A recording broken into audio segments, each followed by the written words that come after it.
Despite the Mets' woes at the major league level, they finally made the moves we were all hoping they would. We're going to break down all the moves next on Metcast.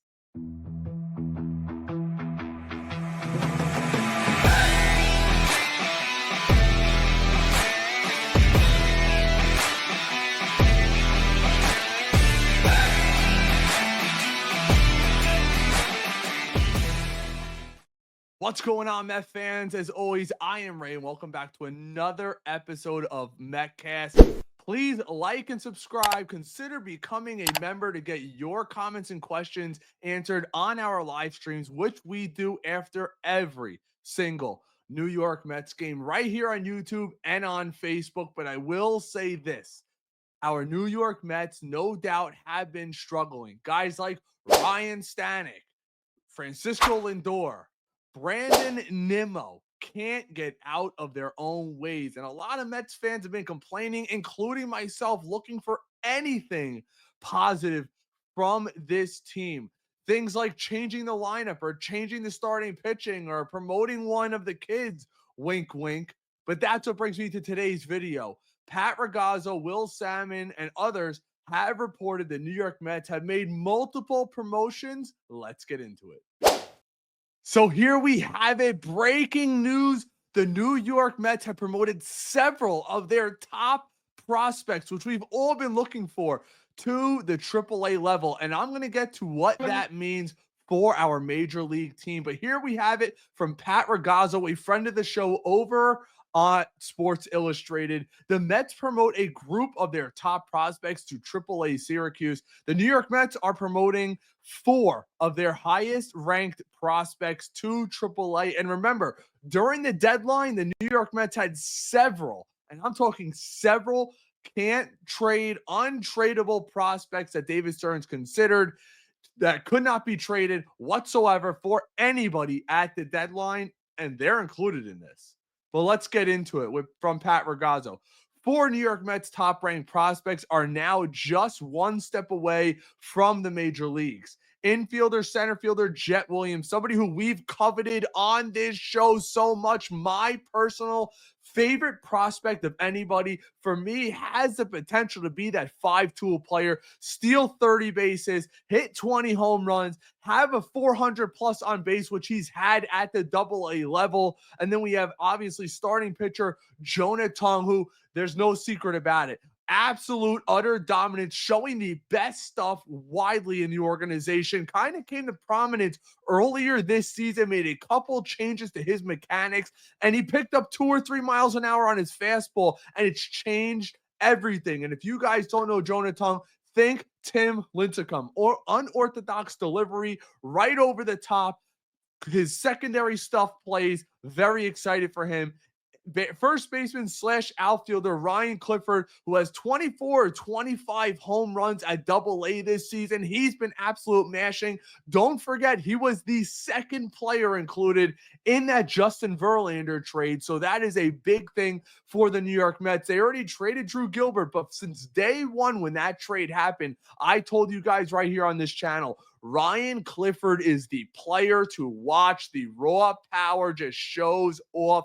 Lefty first baseman, could potentially be a Pete Alonso replacement if the Mets don't retain him this season. And if not, maybe down the road, Alonso in a year or two becomes a DH, and Ryan Clifford, the lefty power bat in the minor leagues, is starting for us. And outfielder Carson Bench, the New York Mets' former first-round pick just last year. His OPS is well into the 900s at Binghamton, setting all kind of records. I believe he had 4 home runs in 6 games. He's been tearing it up, and he's been a quick ascender in the system. Are all being promoted to AAA Syracuse, as sources have told Mets on SI on Sunday. Following an injured-plagued year where he underwent wrist surgery in 2024, Jet Williams, has a bounce back nicely and tear it up in AA Binghamton this season, thus earning a promotion to AAA. Here we go. Here are the stats that I've been telling you guys about. In 96 games, the 21-year-old, remember that, / 281, 390, and 477 slug, a 390 on base percentage. That is unheard heard of in the minor leagues, because these guys typically don't have a trained eye, haven't seen a ton of pitchers, especially guys with that kind of breaking stuff. And Jet Williams is known to have that crazy eye, an eye like Juan Soto's at the plate. And with the automatic umpire coming in, or the challenge system thereof, that could change baseball going forward in regard to prospects. With an 867 OPS, remember around 750s average, so he is well above all-star range there. 10 home runs, 37 RBIs, 32 stolen bases for the Rumble Ponies. Remember, 96 games. Project that out. That is a 16, 17 home run season for a guy that is 21 years old. The highly versatile Williams now moves on to AAA Syracuse, where he can play shortstop, second base, and center field. I primarily think the Mets are going to put him between second base and center field. Obviously, Lindor is playing shortstop. He's not going anywhere, but you might want to keep an eye on Jet Williams down there. Where he plays them may show us where the Mets' future options lay. Think about it. If he's playing second base, maybe that means the Mets may be willing to move McNeil in the offseason. And if he's playing center field, maybe that, and he plays it well, it provides the Mets versatility when coming to the free agent market. If he could establish himself as a center fielder, an incredible center fielder, your outfield is probably locked up for the next 3 or 4 years. Nimmo's got 5-6 years left on that contract, and we all know Juan Soto's got 14 years. Williams was selected by the Mets 14th overall in 2022. Remember, he was selected as the second of our 2 first-round picks because we couldn't sign Kumar Rocker the year before. Kevin Parada went right before him, and Parada's actually been tearing it up as of late down in the minors. Everybody thought he was a bust, but things are starting to look up for him. Despite dealing with an injury last season, he has since flown through the Mets minor league system with a big year in 2023 and 2025.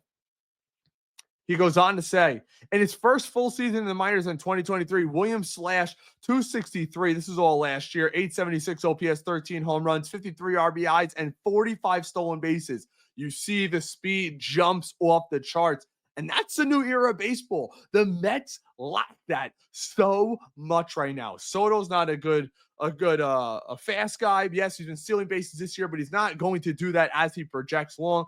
Obviously, Pete doesn't. Alvarez doesn't. Lindor, as he gets into his 30s, will probably run a little less. You're not getting anything out of Beatty. Really not much out of Mauricio or Vientos. Maybe Williams provides that guy that gets on base. He is the prototypical leadoff hitter for our New York Mets, and that's why he was an untouchable at this deadline.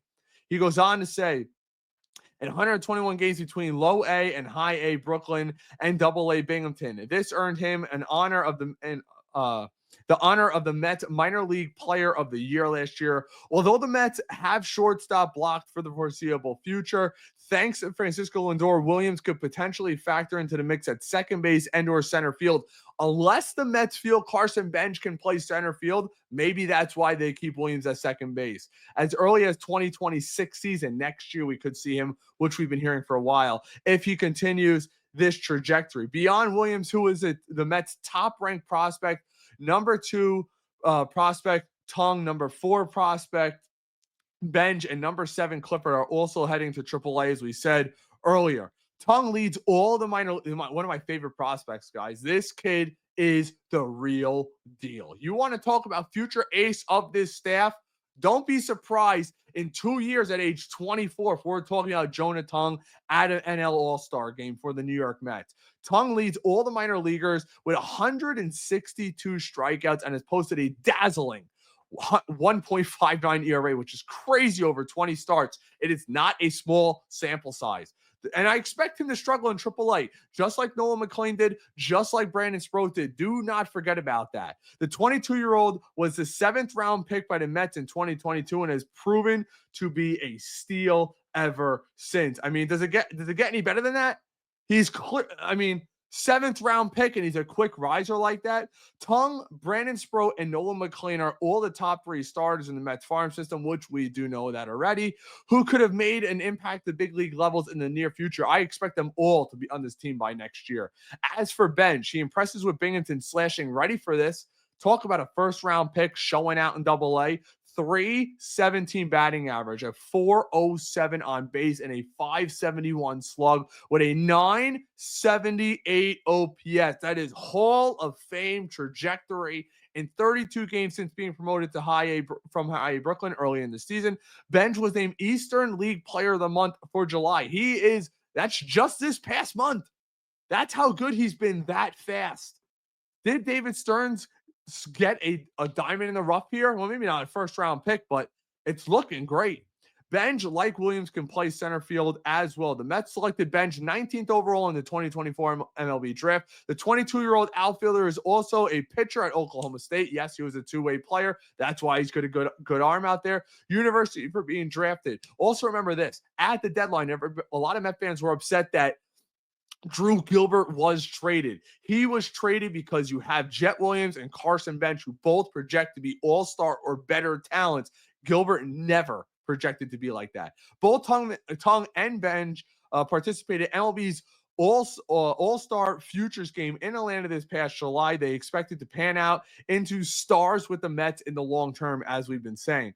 Last but not least is Clifford, who was acquired in the 2023 trade that sent Justin Verlander back to the Houston Astros, has been smashing in Double-A, as I just said. This year, Clifford has hit 24 home runs, driven in 75 RBIs, an .848 OPS in just 105 games. Project that out.